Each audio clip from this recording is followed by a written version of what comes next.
시청자 여러분 안녕하십니까? 제21대 국회의원 선거 후보 초청 토론회 맞짱 토론 강대강 진행을 맡은 박민입니다. 선거는 다가오는데 예년과 다른 분위기에 올해는 깜깜이 선거다 이런 말씀들 많이 하시는데요. 하지만 앞으로 4년 또 그 이상 국민의 일상을 바꾸고 또 나라의 미래를 변화시킬 자리가 바로 국회의원이기 때문에 이 깜깜이로 뽑아서는 안 될 일일 텐데요. 그래서 LG 헬로비전 전북방송과 전북 CBS 그리고 김제 시민의 신문과 부안 독립신문 이 4개사는 공직선거법 제82조에 따라 국회의원 후보 초청 토론회를 마련했습니다. 오늘은 김제 부안 선거구로 토론회 전일까지 공표된 여론조사에서 평균 상위 순위를 보인 2명의 후보만을 초대했는데요. 그럼 바로 소개해 드리죠. 먼저 더불어민주당 이원택 후보 나오셨네요. 어서 오세요. 예, 반갑습니다. 더불어민주당 기호 후보 기호 1번 이원택입니다. 네, 무소속 김종혜 후보 나오셨네요. 어서 오세요. 안녕하세요. 기호 8번의 무소속 김종혜 후보입니다. 네, 자 본격적인 토론을 시작하기에 앞서서 두 분 덕담 한 말씀씩 나누고 시작하면 어떨까 싶은데 김종혜 후보님, 네. 덕담 한마디 부탁드릴까요? 연일 강행구로 계속되는 후보 일정에도 얼굴이 좋으십니다. 건강 유의하시고요. 마지막까지 선전해 주시기 부탁드립니다. 네, 우리 이원택 후보도 한 말씀 하시죠. 의원님 4년간 곳곳에서 고생 많이 하셨습니다. 저도 부족하지만 또 김제 부안 발전을 위해서 노력하겠고 함께 같이 노력해서 성과를 내길 바랍니다. 힘내십시오. 네, 자, 두 분의 훈훈한 덕담 들었는데요. 이제 본격적인 토론 시작하겠습니다. 출마 이후 1분씩 시간 드릴게요. 발언 순서는 사전에 추첨한 대로 무소속 김종혜 후보에게 시간 드립니다. 시작하시죠. 안녕하십니까. 존경하고 사랑하는 김제시 부안 군민 여러분. 저는 주민들의 배려 속에 4년 전에 의원으로 활동을 하기 시작했습니다. 제가 의원으로 활동하는 가장 중심된 저의 축은 무엇보다도 정의, 성의, 열정이라고 생각합니다. 이 세 가지를 모태로 해서 제가 나아가야 할 방향, 국회의원이 해야 할 방향을 잡고 열심히 일을 했습니다. 첫째, 법안 가결에 있어서 2위를 했고요. 발의는 7위를 했습니다. 또 국정감사 1위 했습니다. 예산 배정 1위 했습니다. 이렇게 자그마한 성과를 낼 수 있었던 것은 여러분들의 배려 덕분이라고 생각합니다. 여기에 만족하지 않고 더욱더 열심히 해서 낙후된 우리 김제 부안을 변화와 발전시키는 데 앞장서도록 하겠습니다. 여러분들의 많은 가르침과 배려, 또 제가 해야 할 일이 많이 남아 있습니다. 여러분들이 저에게 다시 한번 기회 주시기를 간곡히 호소드립니다. 감사합니다. 네, 이어서 더불어민주당 이원택 후보에게도 똑같이 1분 드립니다. 예, 존경하는 김제 시민 여러분, 또 부안 구민 여러분 안녕하십니까? 더불어민주당 기호 1번 이원택입니다. 저는 20대 때 민주화 운동을 했고 30대에는 시민운동과 생활정치를 했습니다. 40대는 시정과 도정, 국정을 경험했습니다. 전라북도 대협력국장 시절 새만금 세계전부를 유치했고 청와대 행정관으로 있을 시 도로, 항만 등 새만금을 재설계했습니다. 저는 인구 감소, 지방 소멸을 앞두고 있는 김제 부안의 청년이 지속가능한 도시로 만들어내겠습니다. 내발적 발전 전략인 농생명 수산업을 대한민국 제1번지로 만들어내겠습니다. 사람과 돈이 모이는 토탈 관광을 실현하고 미래 산업 생태계를 구축하겠습니다. 새만금의 조기 인프라를 구축해서 김제 부안의 발전을 선도하겠습니다. 제가 갖고 있는 경험과 노하우, 인맥을 총동원해서 김제 부안의 미래를 개척하겠습니다.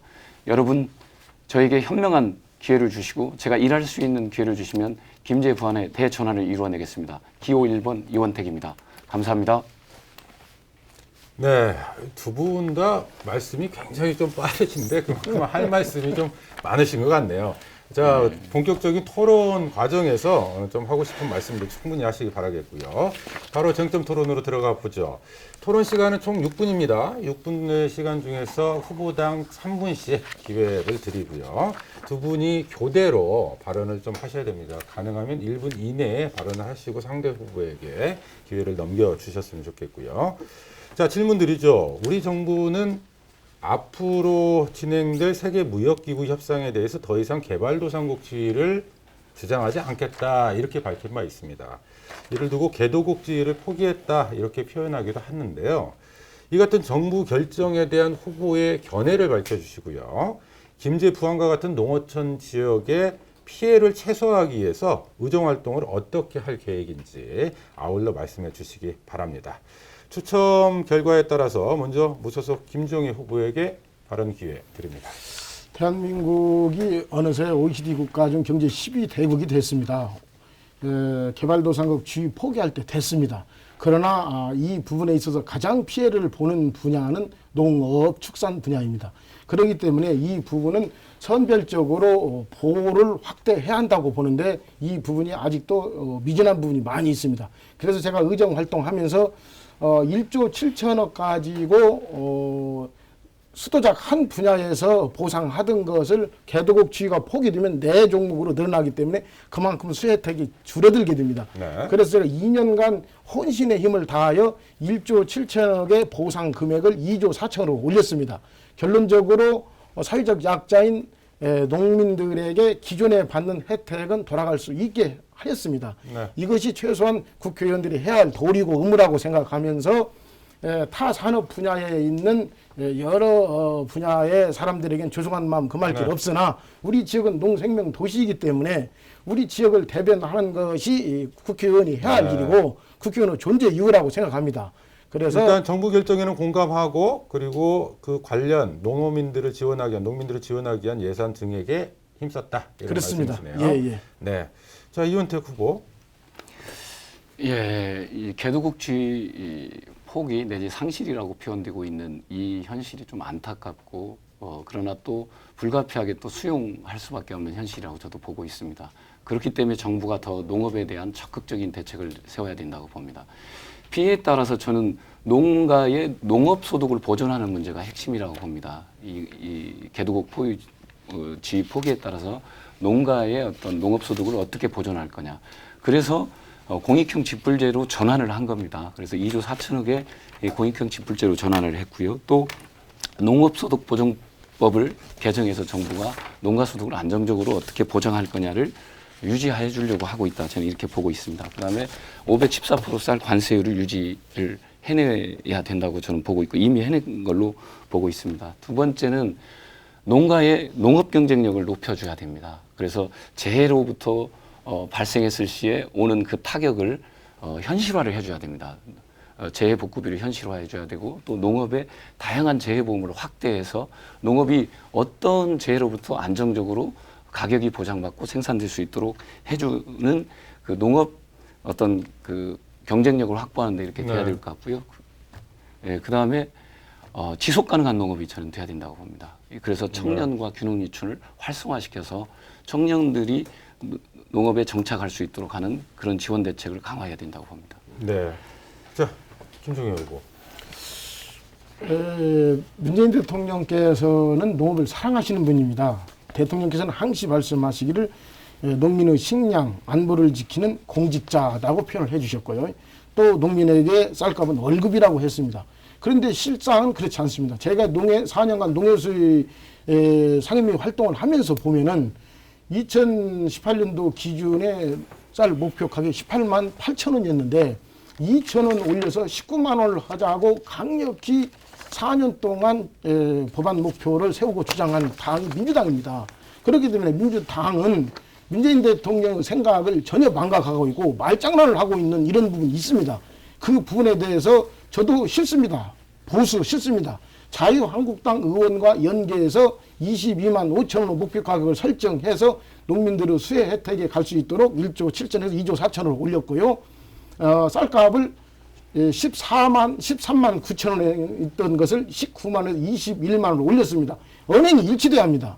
문재인 대통령의 사상이 관철될 수 있도록 여러분들이 함께 해주실 때 네. 사회적 약자 농민들은 보호받을 수 있다고 봅니다. 좀 이 의견에 대해서는 어떻게 생각하세요? 저는 이제 문재인 대통령의 그 전전 대선 공약 때 쌀값을 21만 원까지 올리겠다 이런 게 공약이고 또 이번에 대통령이 들어와서 아마 농림식품부가 쌀값에 대해서 시장에 저는 메시지를 보냈다고 봅니다. 이게 의원님께서 17년 정도의 쌀값이 아마 12만 6천 원 정도 7월경에 그랬는데 이제 18년에 이제 대통령이 바뀌고 18년에 19만 원으로 올라갔습니다. 그러니까 문재인 정부로 정권이 교체되고 난 이후에 19만 원대로 올라갔고 그리고 19년에도 19만 원, 또 이제 20년에도 거의 준하고 있습니다. 그러니까 16년 내는 12만 원대, 17년 7월까지만 해도 12만 원대였습니다. 그러나 정권이 바뀌고 난 다음에 저는 쌀값이 올라갔다. 시장에 그렇지 않습니다. 제가 말씀드릴게요. 아니 이게 제 18년, 얘기를 말씀 좀 먼저 들어주세요. 하시고요. 예. 그래서 문재인 정부가 시장에 메시지를 준 게 있고요. 그 다음에 37만 톤 정도를 시장 격리를 시켰습니다. 문재인 정부가. 그러면서 쌀값 상승 요인이 발생했다 이렇게 저는 보고 있습니다. 그것이 우리입니다. 18년, 19년 쌀값 올랐어요. 이 당시 이 민주당에서 내세웠던 목표 가격이 19만 원입니다. 이것을 돌파하기 위해서 자유한국당 의원 4분과 법안 소위에서 제가 치열하게 민주당 의원들과 투쟁해서 얻어낸 것이지 목표 가격을 분명히 19만 원으로 당론으로 채택해서 올렸었습니다. 그렇기 때문에 방금 이 후보가 말씀하신 것은 결론을 보고 말씀하신 것이지 내부의 과정론을 전혀 망각하고 있는 말씀이기 때문에 그래서 이 부분이 민주당에서는 문재인 대통령의 생각을 망각하고 있다. 그러니까 이렇게 표현하는 것입니다. 제가 말씀드린 겁니다. 문재인 대통령의 메시지가 전달됐다고 그랬지 당의 어떤 메시지가 전달됐다고는 말씀 안 드렸고요. 그게 마찬가지입니다. 그렇기 때문에 대통령의 생각을 그대로 따르고 있습니다. 시간이 남아 있어요. 지금 이제 피해 대책 관련한 거죠. 마무리 좀 하셔야 될 것 같아요. 그러니까 쌀값 부분은 뭐 이제 그런 부분이 있다고 봅니다. 그러니까 저는 결국은 우리 농업이 지속 가능한 농업이 돼야 된다고 봅니다. 이 지속 가능하기 위한 농업을 위해서 정부가 국가 예산을 늘리고 확대하는 정책도 시간이 다 해야 됐습니다. 자, 처음 해보시는 쟁점 토론이라서 좀 진행에 다소 어려움이 좀 있으셨던 것 같은데요. 질문은 그거였어요. 그 WTO 협상에서 개발도상국지를 더 이상 유지하지 않겠다라고 하는 정부 결정에 대해서 어떻게 생각하느냐. 두 분 모두 뭐 불가피한 결정이다, 뭐 받아들인다, 좀 이런 입장이 있어서 크게 엇갈리지는 않으셨고, 향후에 이 농가와 관련해서 어떤 대책을 수립해야 되느냐에 대해서 좀 의견들이 있으셨던 것 같습니다. 불충분한 논의가 있으셨으면 나중에 주도권 토론에서 충분히 더 이야기를 해주시기 바라겠고요.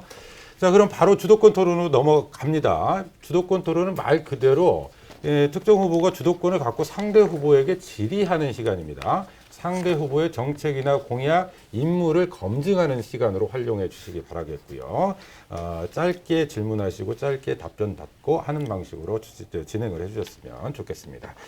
자, 추첨 순서에 따라서 이번에도 역시 무소속 김종애 후보에게 주도권 토론 7분의 시간 드리겠습니다. 먼저 해수유통에 대해서 질문 드리도록 하겠습니다. 김제 부안 주민들의 여론을 수렴한 결과 김제는 72.7%, 부안은 78.5%가 해수유통에 즉각 해수유통을 해야 한다라고 찬성하고 있습니다. 이 부분에 대해서 이 후보의 견해를 말씀해 주시기 바랍니다. 저는 이제 해수유통을 2017년, 18년 청와대에 있을 때 농식품부하고 한 10달간 논쟁을 했습니다. 제가 플랜 B, 수질이 안 좋은 걸 대비해서 플랜 B인 해수유통안을 가져오라고 요청을 해왔고요. 찬성입니까? 반대입니까? 간단하게 답변해 주시오. 주도권 제가 있습니다. 그러니까 찬성, 반대. 즉각 유통을 찬성하시느냐, 반대하느냐. 저는 해수유통은 찬성하고요. 다만 그러니까 정부 절차가 있기 때문에. 그러니까 해수유통을 즉각 찬성하시냐 반대하시냐 제 주도권이 제가 있기 때문에 그러니까 답변만 해주세요. 저는 해수유통을 찬성하고요. 즉각. 그러니까 찬성합니다. 즉각이라는 건 정부가 수질 평가를 하고 난 이후에 결정할 일입니다. 저는 내년 상반기 중에 결정할 거라고 봅니다. 주도권 토론 시간인데요. 일단 질문을 하시고 그 답변할 수 있는 시간도 좀 함께 주시고요. 계속하시죠. 즉각 찬성입니까 반대? 그 답변 말씀해 주십시오. 저는 해수유통 찬성하고요. 내년 상반기 중에 해수유통 해야 된다고 봅니다. 내년 상반기 중에? 그게 정부 프로세스입니다. 정부 프로세스 맞습니다. 의원은 민의를 수렴해야 합니다. 정부 중요한 거 아닙니다. 정부를 견제하고 감시하는 기능이 의원이 해야 할 일이지 정부 정책을 따라가는 것은 의원으로서 자격이 없습니다. 저는 잘못됐다고 생각합니다. 왜 그러냐 하면은 이미 20년간 4조 4천억을 투입해서 수질 개선을 노력했습니다만은 지금 5급수, 6급수예요. 2024년 스마트 수변 도시 건설을 하려고 하는데 어떻게 5급수, 6급수 스마트 수변 도시가 가능합니다? 불가능합니다. 이미 20년을 기다렸고 4조 4천억을 낭비했기 때문에 즉각 해수유통을 해야만이 친환경적 스마트 수변도시가 개발이 가능한 것이고 아울러서 어민들의 수익을 증대시킬 수 있는 이런 상황이 있기 때문에 후보께서는 이 행정관이 아닙니다. 지금 현재는 의원이 되고자 나온 분입니다. 정부 정책을 따라간다는 거, 정부 정책 분명히 허구가 드러났음에도 불구하고 그것을 쫓아간다는 것은 여기 앉아있을 자격이 없다고 생각합니다. 이분에 답변 주시기 바랍니다. 일단은 제가 정부 정책을 따라간다고 주장하는 것은 잘못됐고요. 제가 주장하는 것은 정부가 올해 수질 평가하고 해수유통 여부를 결정한다는 겁니다. 그게 9월이나 10월이잖아요, 그게. 아니 그렇죠. 예. 그게 9월에 수질 평가에 대한 용역이 나오고 전문가들 검증을 거치고 올 말이나 알겠습니다. 하반기에 제가 결정한다는 주도권이 거예요. 있습니다. 그 프로세스를 예, 존중해서 알겠습니다. 가겠다는 거예요. 알겠는데 이미 20년간 수질 검사를 마쳤고 수질 정화 운동을 했고 4조 4천을 투입했는데 5급수 6급수입니다. 어떻게 3, 4개월 만에 수질이 정화될 수 있겠습니까? 이것은 이 사만금 내부 개발하지 않겠다는 정부의 생각입니다. 이 정부의 생각에 어찌 지역의 의원으로서 지역을 대변해야 할 국회의원 후보자가 그것을 동의하냐면 하느님이 다시 이 세상에 강림하셔서 3개월, 4개월 만에 수질을 개선한다고 하면 가능하겠습니다만은 무슨 빼죽은 방법이 없지 않습니까? 아니, 이런 상황에서 어떻게 이것을 즉각 해수통을 하지 않는다고 하는지 대안을 말씀해 주세요. 아니 제가 대안은 잠깐 없습니다. 말씀을 정확하게 해주세요. 제가 즉각 해수유통을 않겠다는 게 아니고 제가 제 얘기하면서 가면서 답변할 수 있는 시간을 주셔야 아니, 대화가 저는, 이루어지죠. 저는 네. 여기에서 가장 초점이 즉각입니다. 그러니까 즉각 답변- 말씀을 즉각이면 하시면 지금 열어야 된다는 건가요? 바로? 그런 마음과 지금 마음으로 그런 지금 그런 해수 마음. 수질 평가와 무관하게 정부 절차가 있는데 수질 그 평가를 무관하게 이미 했기 때문에 아니요 지금 이제 하잖아요 정부 아니, 절차가 13 2단계 종합 대책이 13 10년간 하게 돼 수질 있잖아요. 평가를 그걸 해왔습니다. 아니 2단계 정부 대책이 수질을 확보하기 2단계 정부 대책이 진행됐고 20년에 평가하고 그 평가에 기초해서 3단계로 갈지 해수유통을 할지를 결정한다니까요. 잘 알고 정부 있습니다. 정책은 해수유통으로 갈지 3단계로 갈지 결정난 게 없습니다. 이 수질 평가하고 난 다음에 정부가 그렇기 결정할 때문에 겁니다. 정부의 정책은 허구다 이 말씀입니다. 개발하지 않겠다는 논리입니다. 아닙니다. 아니, 봐요. 이 후보 들어보세요. 올 초에 11군데 시료 채취해서 검사했죠. 몇 예, 등급 예. 나왔습니까? 그 말씀 답변하세요. 몇 제가- 등급 나왔어요? 제가 이렇게 봅니다. 5급수, 6급수 그 나왔잖아요. 시료 채취 위치를 아십니까? 시료 채취 곳곳에 했습니다. 아니 위치 예를 든다면 잘 제가 알고 있는데요. 만경강과 동진강 그 하류부 쪽은 예를 든다면 흐르는 물은 COD로 측정합니까? BOD로 측정합니까? 그 부분에 제가 주도권이 있습니다. 그런 예, 말씀하지 예, 말고 예. 말 돌리지 말고. 아니 그러니까 아니 가만 있어봐. 주도권이 제가 있어요. 왜 주도권이 예예예예예. 지금 현재 만경강 상류 같은 경우 수질 좋아지고 있어요. 흐르는 물을 막았기 때문에 5급수, 6급수 면하지 못하고 있습니다. 이 부분을 어찌 어거지 논리로서 정부의 정책만 쫓아가려 하십니까? 아니, 당장 이것이 제가 정부의 정책이 뭔지 좀 얘기해 주세요. 그러면 정부의 정책은 아직 수질 정부의 평가하고 정책은 결정하겠다는 겁니다. 결정하겠다는 거잖아요. 해수유통이든 3단계로 가든 그건 정부의 정책은 지금 그게 해수유통 하고 결정입니다. 있습니까? 안 하고 있습니까? 하고 있죠. 어느 정도 하고 있습니까? 예, 예. 어느 정도 하고 있어요? 예, 뭐 일일 한 3회 정도 하고 있습니다. 제가 알기로는. 예. 그러면은 부분유통 한다고 했죠? 어떻게 예, 예. 할 것입니까? 부분유통. 지금 하고 있어요. 이미 부분유통. 예, 부분 유통을요 이렇게 보셔야 됩니다. 부분이라는 게 군산 지역도 있고요, 또 이쪽 김제 부안 지역도 있습니다. 그리고 부분 유통을 한다고 할 때 어느 지역을 할 건지도 결정해야 되고요. 그 내부가 어떻게 바뀔지도 결정을 해야 됩니다. 그러니까 예, 그것이 정부 관료들이 20년 동안 이 대기업 재벌 토건 세력과 유착돼서 한 얘기입니다. 아니요. 그 부분은 이 대기업 토건 세력이 여기에서 10조 8천억이 들어갔건만은 지금까지 이 모든 3청, 4청, 재하청 이런 것은 이 작은 돈은 우리 전라북도에 떨어지만 큰 돈은 75% 이상이 서울로 가고 있습니다. 그런데 이 우리 어민들의 소득이 이 통계 자료에 하면 1년에 1조씩 손해를 보고 있습니다. 그렇기 때문에 군산, 김제, 부안의 경제가 피폐되고 있는 것입니다. 이것이 20년 동안 물 관리, 수질 개선을 위해서 노력한 결과 아무런 의미가 없어요. 오히려 물이 더 나빠지고 있습니다. 이런 말장난에 편승한다는 것은 의미가 없고 즉각 해수유통을 해서 지역 경제를 살려야 하고 새만금의 수질을 개선해서 새만금 수변도시를 진정으로 친환경적으로 개발할 수 있는 이런 방향으로 모색되어야 이 지역을 대표할 수 있는 자격이 있다고 저는 봅니다. 예. 제가 답변을 해야 네, 합니다. 한 10여 초 남았네요. 예. 네, 마무리. 저는 정부 정책은 이번 수질 평가하고 결정할 거라고 봅니다. 그리고 저는 그 정부 정책에 해수유통 부분 해수유통 이상이 나올 수 있도록 네. 저도 노력을 할 예정입니다. 알겠습니다. 다만 이 절차에 따라서 노력을 하겠다는 걸 여기서 말씀드립니다. 마무리하고요. 바로 이어서 이원태 후보의 주도권 토론 기회가 있으니까 그때 못다 하신 말씀 해주시면 될 것 같습니다. 이 주도권 토론의 규칙에 대해서 다시 한번 좀 안내를 드려야 될 것 같아요. 주도권을 가진 후보가 주도를 하실 때 질문만 하지 마시고요. 답변할 수 있는 시간도 좀 충분히 주어 주시기를 당부드리겠습니다. 자, 이원태 후보에게 7분의 시간 드리겠습니다.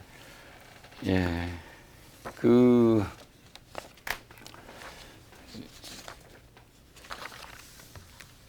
의원님 이제 입법 실적 관련해서요.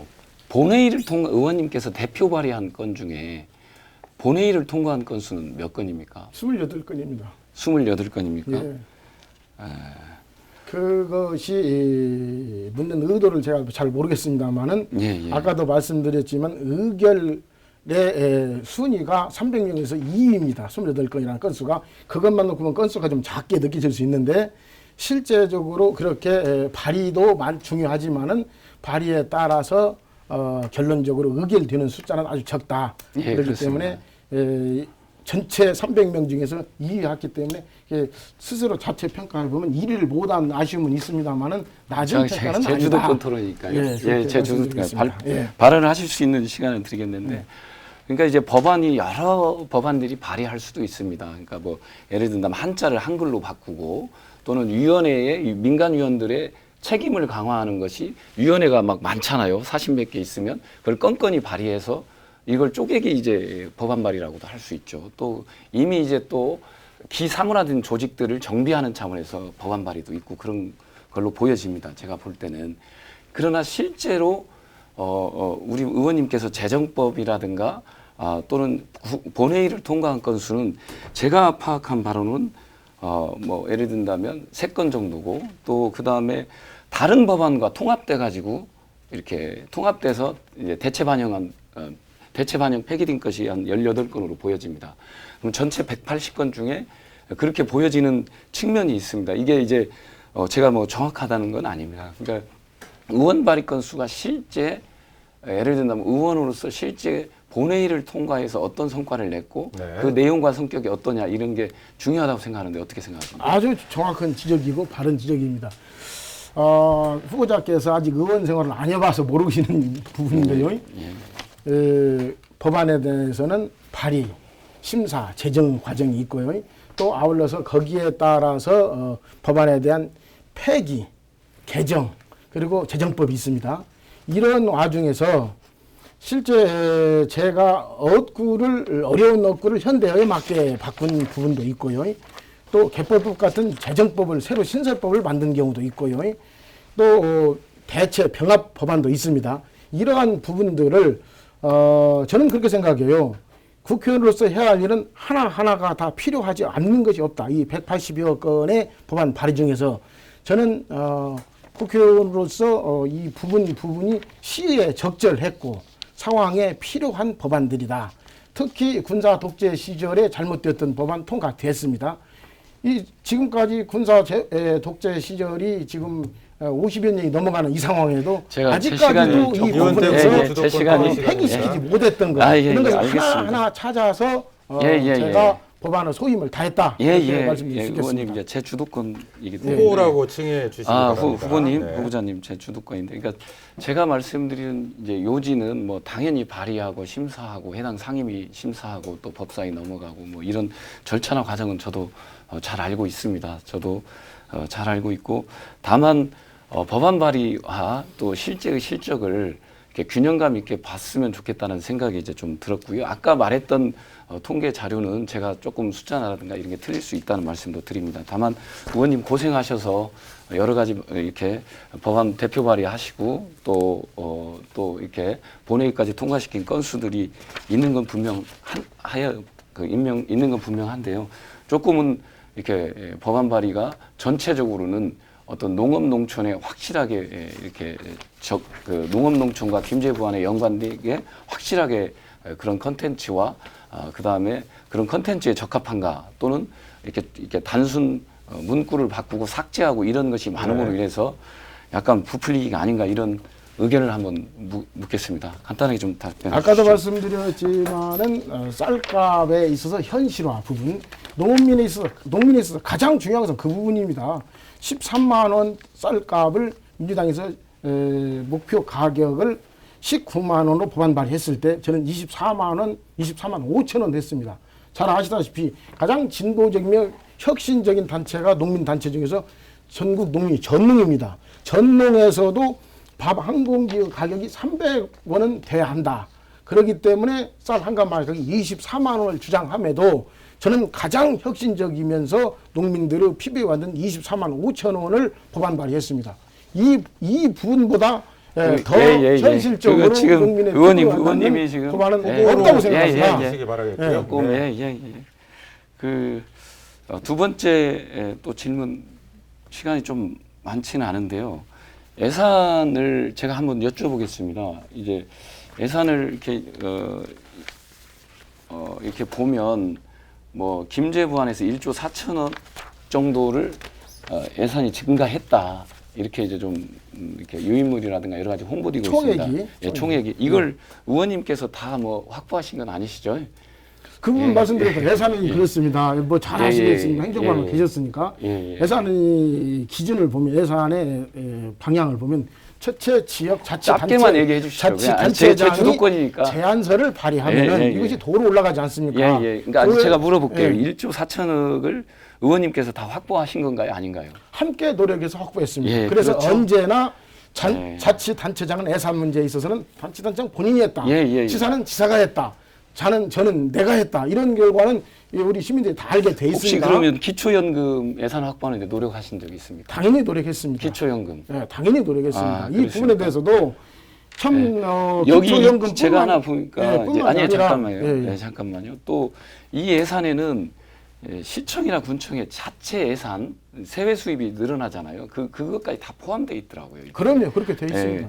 그러니까 이게 이 표현 자체가 예를 든다면 이제 그 임기 4년 동안 늘어난 현상인 거고 이것을 주도적으로 예산을 어느 정도 확보하고 만들었는지는 또 별개의 문제잖아요. 네, 그건 도지사나 시장님이나 군수님이나 또 다른 어떤 역할도 있는 걸로 보여집니다. 그러니까 네, 여기까지 진행을 하겠습니다. 주도권 토론 마무리하고요.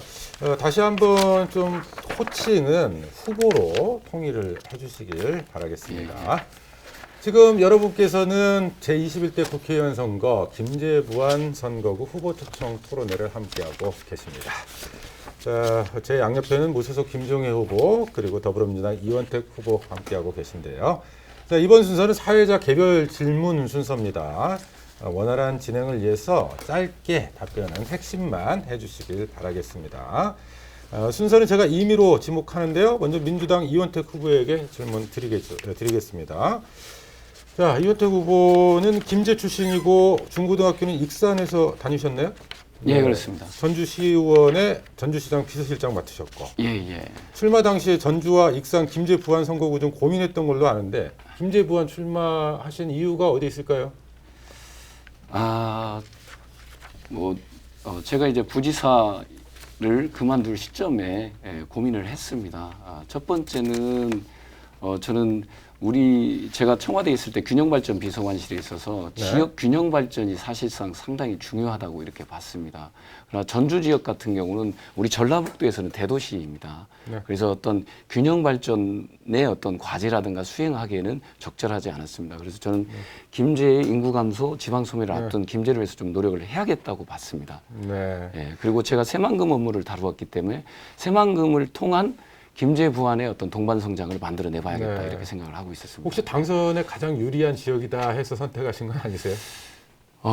그때 시점에서는 그렇게 판단하는 것은 좀 선행적 판단이 알겠습니다.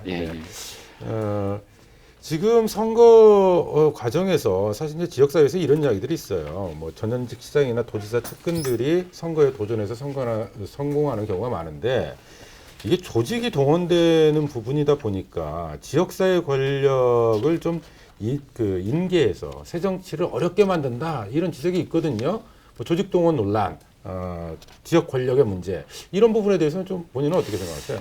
그러니까 저는 이렇게 생각합니다. 지역에서 정치인들이 성장하는 어떤 과정과 루트가 있다고 봅니다. 시의원을 도전하고 또는 도의원을 도전하고 또는 시민운동을 통해서 또는 행정을 통해서 이렇게 다양한 루트를 통해서 정치인들이 저는 배출된다고 봅니다.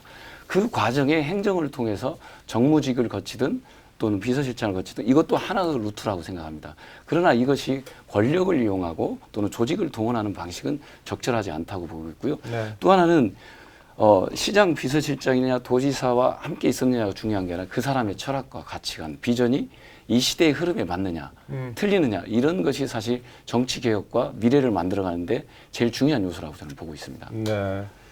자, 새만금 해수유통과 관련해서 앞서 논쟁이 좀 있었습니다만 일단 이원택 후보의 입장은 2단계 수질 개선 사업의 용역 결과를 보고 나서 정부가 결정하는 대로 따르겠다 이런 입장이신 거죠?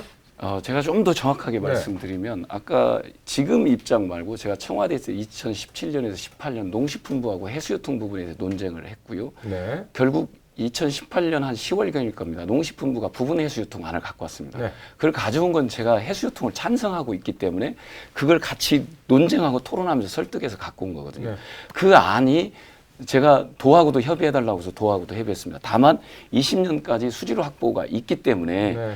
20년에 수질 평가하고 정부가 3단계로 갈지 여기서 해수유통을 할지 전면 해수유통을 갈지 부분 해수유통을 할지 얼마 남지 않았습니다. 그게 정부 입장이고요. 예, 그렇죠. 그대로 가야 된다. 이런 예, 저는 그래서 네. 해수유통을 유도하고 또 네. 추진해왔던 당사자 중에 하나는 걸 말씀드립니다. 알겠습니다. 그 해수유통과 연계되어 있는 문제이긴 한데 환경단체에서 지금 해창갯벌에 있는 그 장승벌 훼손 문제를 좀 이야기를 하고 있잖아요. 잼버리 때문에 진입노공사. 예. 이 부분은 어떻게 해야 된다고 보세요? 저는 그 부분에 대해서 저도 얘기를 들었습니다. 이제 지역을 활동하고 돌아다니니까 들었는데 그건 제척을 해야 된다고 봅니다. 제척 그 말씀이 어떤 의미세요? 그러니까 떼고 해야 된다. 예, 그렇죠. 네. 그걸 존중하고 지켜주는 방식으로 해서 하고 또 세계 잼버리 스카우트 지도자들도 청소년들도 거기 와서 네. 그것의 상징성과 의미를 배울 수 있는 교육의 공간으로 전환시켜야 된다 이렇게 봅니다. 장승갯벌은 지켜야 된다. 예. 네, 여기까지 듣고요. 바로 이어서 무소속 김종희 후보에게도 사회자 개별 질문 똑같이 4분 동안 좀 드리겠습니다. 자, 해수유통 똑같은 질문 드려야 될 것 같아요. 근데 즉각 해수유통 하라 이런 말씀이시잖아요. 그렇습니다. 그러니까 즉각 하라는 것은 지금 배수관문을 다 여는 걸로 달성이 되는 건가요? 아니면 방조제 일부를 터야 되는 건가요? 즉각 한다는 의미는 일단은 관문을 열자 이 의미예요. 네. 시와호 같은 경우는 관문을 즉각 열은 결과 5급수, 6급수가 2급수로 2년 만에 완벽히 수질 개선이 됐거든요. 시와호와 새만금은 규모 차이가 엄청나요. 그렇습니다. 10배의 차이가 있습니다. 그렇기 때문에 여기를 어쨌건 반면 교사 삼아가지고 네. 즉각 열어서 해수유통을 시킨 다음에 정화의 상태를 보면서 네. 규모의 차이 때문에 바로 정화가 되지 않는다. 네. 만약에 그런다면 네덜란드를 또 반면 교사 삼아야 한다고 봅니다. 아니, 제가 질문 드리는 건요. 예. 즉각 해수유통을 강조를 하셨잖아요. 예. 그러니까 즉각 해수유통의 의미는 지금 있는 배수 관문을 모두 24시간 열자. 개방하는 것 이걸 예. 의미하시는 건가요? 그렇습니다. 예. 네. 만약에 상황에 따라서는 추후에 방조제 일부를 헐어내는 방식도 검토 가능하다. 아니 방조제를 할 필요가 없습니다. 그래서 네덜란드를 벤치마킹 하자 그 말씀입니다. 거기에 배수관을 지하로 묻으면 됩니다. 묻어서. 네, 묻어서 네. 방조제를 그대로 살리면서 해수통을 양을 늘리면은 곧 머지않아 분명히 알겠습니다. 수질 정화가 됩니다. 네. 예. 즉각적 해수유통이 어떤 의미인지를 좀 여쭙기 위해서 예. 질문을 드렸던 거고요. 당적에 대한 질문을 좀 드려봐야 될 것 같아요. 민주평화당 탈당하시고 대한신당 간지 얼마 되지 않아서 또 민생당 가셨다가 민생당 탈당하셨어요. 그렇습니다. 네, 무소속으로 출마를 하셨는데 일단 당선이 되시고 나서는 당적은 어떻게 하실 생각이세요? 이번에 당적을 바꾼 것도 그렇습니다. 우리 네. 지역은 여러분 다 아시다시피 70% 정도가 민주당 지역입니다. 네. 옳고 그름이 없습니다. 네. 민주당을 다 선호합니다. 지역 주민들이. 네.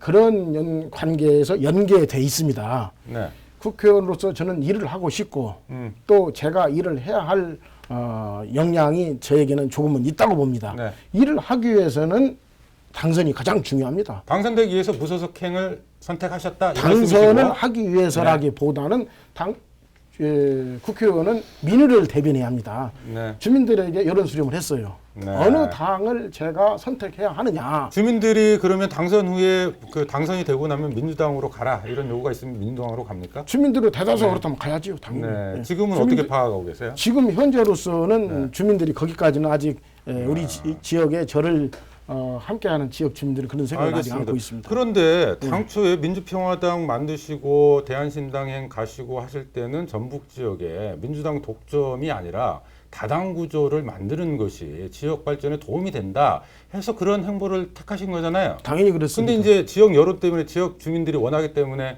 탈당하고 무소속하고 또 원하면 민주당 갈 수 있다. 예. 이게 정치인으로서 바람직한 정치 행보일까요? 바람직하진 못하지요. 네. 어쨌건 그 부분은 지역 주민들께 정중히 사과드리는 바입니다.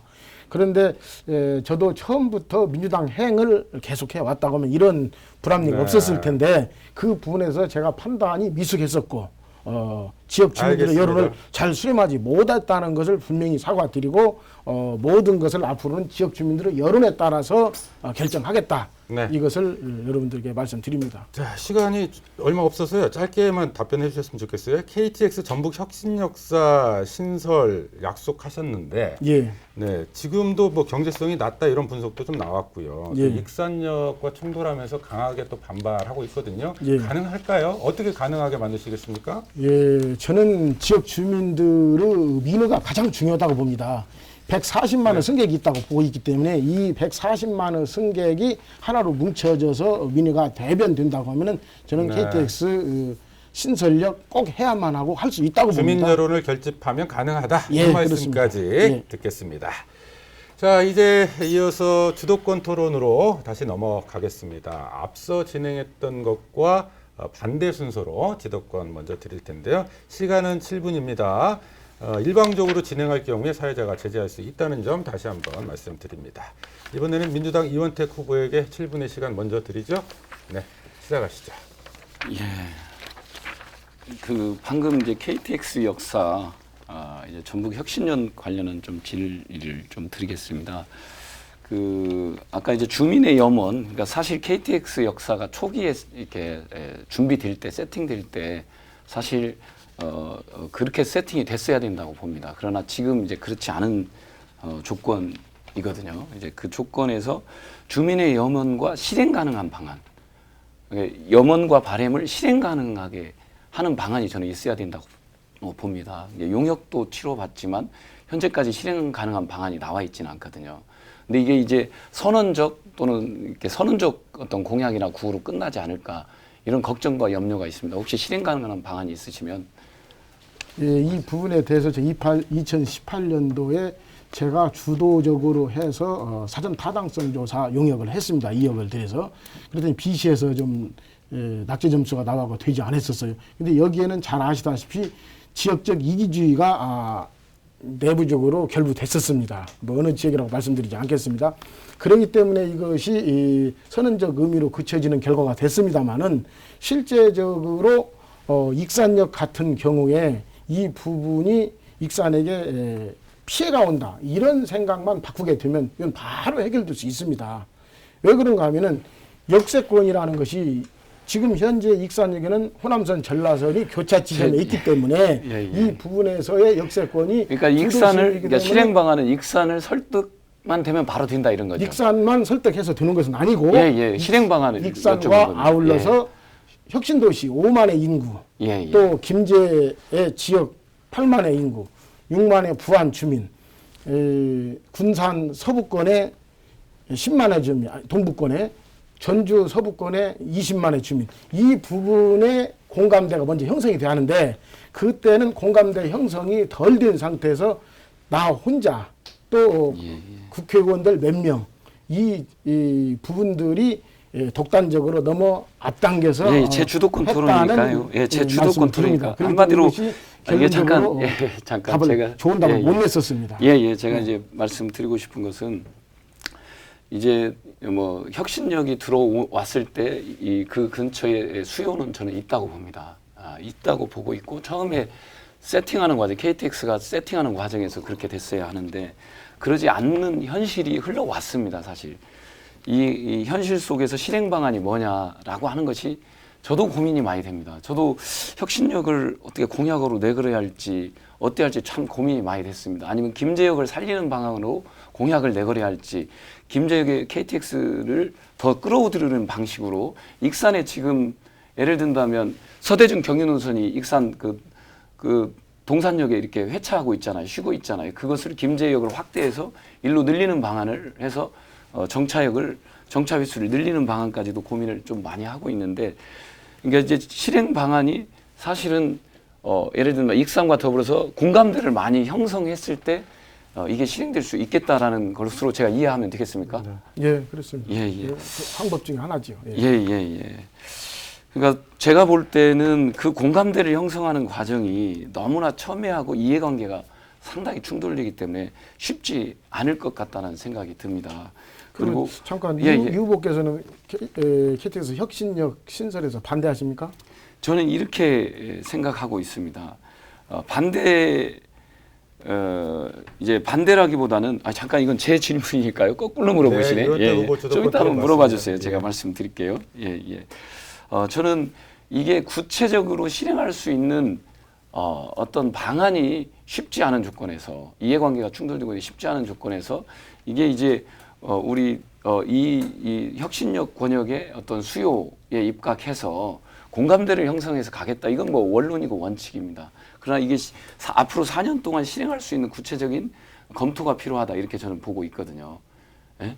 근데 그런 부분에서 좀 이것은 선언적인 공약이 아니냐. 이렇게 제가 한번 답변 드릴까요? 네, 답변 봅니다. 드릴게요. 예. 저희 김제 지역에 과선교, 용동교라는 다리가 있습니다. 이 다리가 안전진단 검사 결과 최하위 등급 2등급이에요. 잠깐 전 3사 KTX로 좀 짧게 좀 해주시고 글로 좀 이렇게 이것은 누구도 못한다고 했습니다. 다리 주체가 김제이기 때문에 이것을 KTX로 좀 집중해 주십시오. 안 되는 예. 것을 되게 하는 것이 지역 의원이고 그런 예, 예. 능력을 가져야만 지역으로 자격이 있다고 봅니다. 예, 이것은 예. 열정과 성의입니다. 과선교는 못했기 잠깐만요. 때문에 이것을 나는 제 주도권 토론이니까 과선교는 정부를 설득하고 예산을 늘리는 문제가 있는 거고 이것은 일단 지역 간의 이해관계 충돌 문제가 또 있는 거거든요.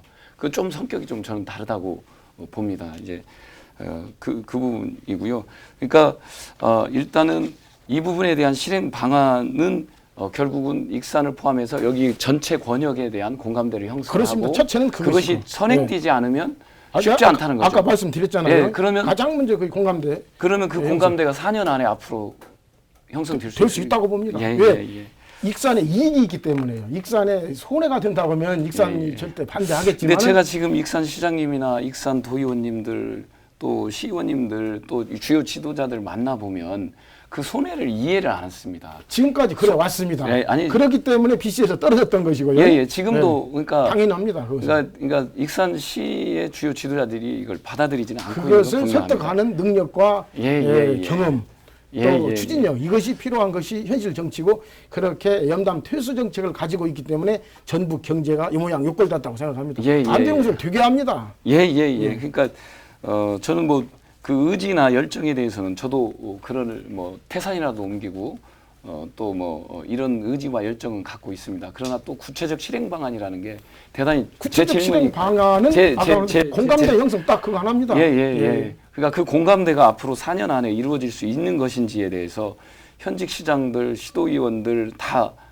또 익산의 주요 지도자들이 반대하고 있고 그런 거기 때문에 오히려 저는 실행 가능한 안을 만드는 것이 낫지 않을까 이렇게 질문을 던져. 그러니까 이 후보께서는 그렇게 생각하시고요. 난 할 수 있다고 생각하는 것입니다. 네, 주도권 토론 마무리하셔야 될 것 같네요. 이렇게 해서 마무리하겠습니다. 네, 알겠습니다. 자, 다음에 김종애 후보에게도 역시 7분 동안 주도권 토론 기회 드립니다. 이현택 후보에게 묻겠습니다. 인구 감소 참 큰일이지요.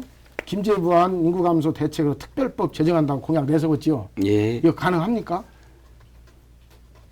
저는 이제 이것도 이제 제 의지에 해당됩니다. 이것은 이제 국회의원들을 이제 제가 발의하고 대표 발의하고 국회의원들을 설득하고 이해시키는 건데 제가 국가균형발전위원회에 위원회 활동하면서 균형발전 비서관실에 있으면서 저는 가능하다고 보십니까? 저는 가능하다고 보고 도전하려고 하고 있습니다. 이것은 근원적으로 원초적으로 불가능합니다. 말씀드리죠. 특별법이라고 하는 것은 특별 지역의 명칭을 사용하면서 국가의 위급 재난 시에 한정적으로 하는 것이 특별법이에요. 그런데 인구 감소라고 하는 것 참 애석한 일이지만 김제 부안 인구 감소 심각합니다. 김제 부안을 보면서 전국이 해마다 70만 명씩 인구가 줄어들고 있어요. 부단 김제 부안만의 문제가 아닙니다. 보편적이고 전체적인 일이기 때문에 이러한 사안에 대해서는 절대로 특별법으로 성립될 수가 없게 돼 있습니다. 법 구조상. 그런데 구조상 할 수 없는 것을 할 수 있다고 하는 것은 이건 어느 도단이에요. 예, 제가 답변할까요? 예. 예. 그러니까 저는 우리나라가 앞으로 인구 감소, 지방 소멸이 상당히 심해질 거라고 봅니다. 미국의 사례, 유럽의 사례를 놓고 보더라도 상당히 심해질 옳습니다. 거라고. 정부가 인구 한 10만 미만의 도시를 특별하게 대책을 세우지 않으면 당연합니다. 그런데 아니 잠깐만요. 그러니까 제 얘기 들어보세요. 제가 그러니까, 주도권을 갖고 있잖아요. 그러니까 저도 그 부분에서 10분 동의합니다. 그런데 후보께서는 김제 부안 특별법을 만들었어요. 아닙니다. 이것은 그건 잘못 표현된 것 같고요. 그러면은 아니 인구 감소와 정확한 그 법안 멍치 인구 감소와 지방 소멸을 막기 위한 특별법입니다.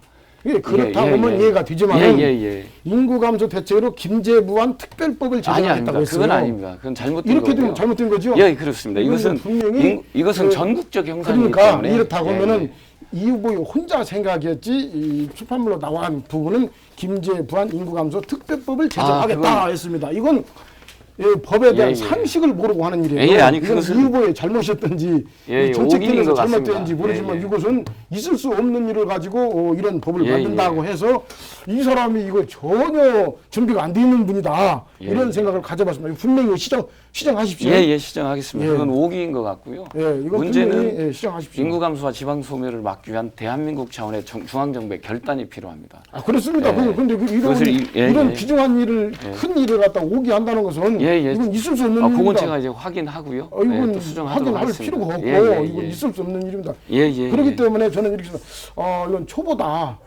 너무나 잘못된 일이다. 이런 있을 수 없는 일이다라는 것을 말씀드리고요.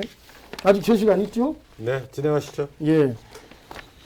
또 국립연금공단 연수원 유치한다고 했었어요. 우리나라에서 이 연수원이 가장 많은 곳이 어딘지 아시죠? 충북 제천입니다. 제천 같은 경우 우리나라 전국 최대 연수원이 모여 있는 곳이에요. 그런데 여기에는 뭐 환경공단, 건강보험공단, 경찰청 연수원, 인재개발연구원, 동대문 수련연구원 뭐 말할 수 없는 많은 연수원이 제천에 모여 있습니다. 제천에 무슨 이익이 있습니까? 이거 연구해보고 법안으로 이렇게 발의하신다 공약으로 말씀하셨어요? 법안 발의는 아니고요. 유치하겠다는 유치하겠다. 그렇죠. 무슨 이렇게 많은 우리나라 최대의 연수원 집결지가 충북 제천이에요. 그래서 제천 공무원들 현실적으로 가서 파악해보고 이런 공약 내세웠어요. 저도 제천 사례도 검토를 했습니다. 그러면 검토하셨다고 하니까 무슨 이점이 있습니까? 이렇게 많은 연수원이 제천에 몰려 있는데. 그러니까 일단 이런 국가기관들이 혁신도시와 똑같이 이런 국가기관의 연수원들이 어느 지역에 들어갔을 때 기존 방식이 아니라 지역과 상생할 수 있는 방안들을 마련해야 됩니다. 상생할 수 있는 방안이 무엇입니까? 그러니까 제가 말씀드리겠습니다. 그러니까 이런 연수원들이 들어갔을 때 예를 든다면 어떤 공단 중심의 운영이보다는 지역 경제와 연계될 수 있도록 만들어야 됩니다. 지역 기업들이 참여하고 그 속에서 지역 경제가 선순환될 수 있도록 가야죠. 최대 규모의 제천에서도 두통건지로 이미 전락했습니다. 그런데 이렇게 못 살고 낙후된 우리 전북 김제 부안의 국민연금공단 연수원 저는 이건 심히 걱정된다고 보고요. 이번 제 주도권이니까. 또 오기 전에 어떤 시민이 저에게 제보를 꼭 해야 한다고 이렇게 제보를 해 주십니다. 전주시장을 감시 견제하라고 시의원에 뽑아줬더니 시의원 임기를 채우지 않고 감시와 견제의 대상인 시장님의 비서가 됐다. 이거 어떻게 생각하십니까? 이건 이 시민들에 대한 우롱과 농락 아닙니까? 그때 당시도 참 고민을 많이 했습니다. 제가 현재 그 시의원 3년차 정도 시점이었고요. 고민을 많이 했습니다. 그리고 그때 했겠지요. 그때 당시 고민을 많이 했고 그때 공개적으로 제가 이제 비서실장에 가는 걸로 이제 마음을 먹기 전에 우리 지역구에 있는 지인들 또 지지자들과 의견도 교환을 했습니다. 결과적으로는 제가 사직을 했고요. 그 부분에 대해서 공개 사과를 했고요. 반성 사과 지금 아니, 할 수 있지요? 아니 그럼요. 아니 그것은 그 2009년에 알겠습니다. 반성 사과했으니까 했습니다. 했었다고 했으니까 예. 이런 일이 다시 반복돼서는 안 됩니다. 예. 근데 이런 문제도 있습니다. 이런 문제는 잠깐만 제가 주도국이니까 이런 문제는 이건 국민에 대한 농락이고 우롱입니다. 전주시를 대변해서 행정부를 견제, 감시하려고 하는 기능이 시의원 아닙니까? 그러면 시의원과 대척점에 있는 것이 시장님이에요. 행정부고요. 이 행정부와 뜻을 같이 한다. 그러면은 이 공백기간 그만둠으로 인해서 재선거도 안 했더군만요. 재선거 안 했지요? 예, 안 했습니다. 네, 그만두. 그러면 그 공백기간에 전주 시민들은 누구를 의지하고 시민의 생각을 행정부에 전달하면서 견제 기능을 합니까? 예. 이것은 분명히 반성한다고 하니까 뭐 제가 다시 드릴 말씀은 없습니다만은 이런 과오는 다시 있을 수 없는 일이고 우리 의정사에 이건 엄청난 먹칠입니다. 있을 수 없는 일이고요. 이거 제가 좀 답변도 좀 다시는 드리겠습니다. 이런 일이 있어서는 안 되고 만약에 국회의원 하다가 또 다른 더 좋은 자리 있다면 마무리를 또 갈 수 있는 제가, 이런 성격의 소유자가 아닌가라고 생각을 해봅니다. 이런 일 알겠습니다. 다시 없기 바랍니다. 제가 좀 답변을 드리면 10초 남았습니다. 어떻든 이게 제도적인 문제도 있습니다. 시의원이나 도의원은 현직에서 다른 겸임을 못 합니다. 근데 국회의원들은 장관 갈 수도 있고 그렇지 않습니까? 지방 네, 정치인들한테는 마무리 제한이 많이 돼 있다는 말씀 드리겠고 그래서 저는 문제의 본질은 반성하셨다고 네. 했잖아요. 여기서 아니, 끝내겠습니다. 아니 이제 말씀을 하시니까 자, 시작은 반성했고 아니 이미 9년 전에 잠시만요. 사과 드렸고요. 자, 두 지금도 분. 반성해야 합니다. 네. 그렇습니다. 자, 시작은 덕담으로 시작을 해놓고 이렇게 토론은 굉장히 좀 토론을 뜨거워졌네요. 진지해야 한다고 네. 생각합니다. 근데 토론의 내용까지 충실했는지는 우리 유권자들께서 또 예. 판단을 해보시길 바라겠고요. 자, 모든 토론 순서 마무리할 시간입니다. 마무리 발언 시간인데요. 출마 이후 발언과 반대 순서로 기회 드리겠습니다. 먼저 민주당 이원택 후보에게 시간 드릴 텐데요. 1분 30초 드릴게요. 네, 시작하시죠. 김제 시민 여러분, 부안 국민 여러분, 오늘 토론회를 잘 보셨습니까? 문재인 정부, 정세균 국무총리, 송하진 도지사와 함께 김제와 부안과 김제의 국가 예산과 도 예산을 확보할 수 있는 사람이 누가 적임자인지를 현명하게 판단해 주시길 부탁드립니다. 저는 전라북도에서 부지사를 했고 또 청와대로 행정관을 있으면서 다양한 경험과 중앙 인맥을 가진 제가 김제 부안의 적임자라고 생각을 하고 있습니다. 인구 감소 지방 소멸을 앞둔 김제 부안을 살리기 위한 여러 가지 정책적 처방이 필요합니다. 이 정책적 처방을 만들어가기 위한 준비된 정책 전문가입니다. 저는 시정과 도정, 국정을 경험하면서 행정 내부의 프로세스와 정책이 어떻게 반영되는지를 잘 경험하고 훈련되어 있다는 말씀 드립니다. 지금 김제와 부안의 대반전을 만들어내야 됩니다. 대반전과 대전환의 계기를 만들지 않으면 김제의 명성, 부안의 명성은 다시 시간의 흐름에 따라서 정체될 거라고 보고 있습니다. 이번 선거는 김제와 부안의 대반전을 만드는 과정이라고 보고 있습니다. 문재인과 정세균 총리와 송하진 지사 또 시장군 스님과 함께 대반전을 이룰 수 있도록 여러분 현명한 판단과 지지를 부탁드립니다. 저는 이번 선거에서 이원택을 당선시켜 주실 것을 간곡히 호소드립니다. 김제 부안의 새로운 시대, 전라북도의 대도약의 시대를 만들어 나가겠습니다. 감사합니다. 네, 무소속 김종혜 후보 역시 1분 30초입니다. 존경하는 부안 군민, 김제 시민 여러분, 1시간여 동안 토론회 보셨으리라고 생각합니다. 우리 지역을 대변하는 적임자, 홀로 서게 해야 합니다. 의지해서는 안 됩니다. 언제 어디서나 지역 주민에게는 겸손하게, 중앙에 가서는 당당하게 홀로 서서 해결하는 것이 진정한 지역 후보자의 깜이다라고 생각합니다. 아울러서 저는 즉각적 해수 유통을 적극적으로 견지하고 실천해 나갈 것입니다. 왜? 우리에게는 너무나 많은 피해가 있었습니다. 친환경적 개발이 우리에게는 필요합니다. 또 우리에게는 해수 유통을 통해서 어민들의 생존권을 보장해야 합니다.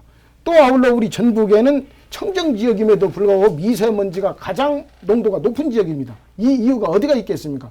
준설로 인해서 미세먼지의 비산 때문인데요.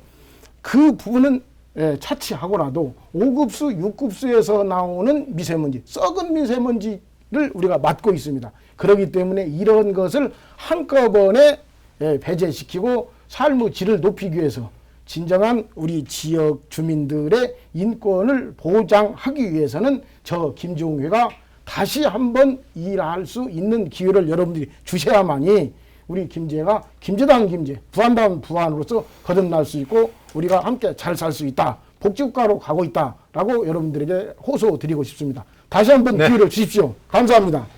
네, 지금까지 김제 부안 선거구에 출마한 두 후보와 토론 진행했는데요. 4월 15일 유권자의 여러분의 판단에 도움이 되셨길 바라겠습니다. 지금까지 무소속 김종회 후보, 더불어민주당 이원택 후보였습니다. 두 분 수고하셨어요. 감사합니다. 예, 감사합니다. 의원님 수고하셨습니다. 후보님 수고하셨습니다. 네, LG 헬로비전 전북방송과 전북 CBS 그리고 김제 시민의 신문과 부안 독립신문이 함께 주최한 제21대 국회의원 선거 후보 초청 토론회 여기서 모두 마무리하겠습니다. 함께해 주신 여러분 고맙습니다. 감사합니다.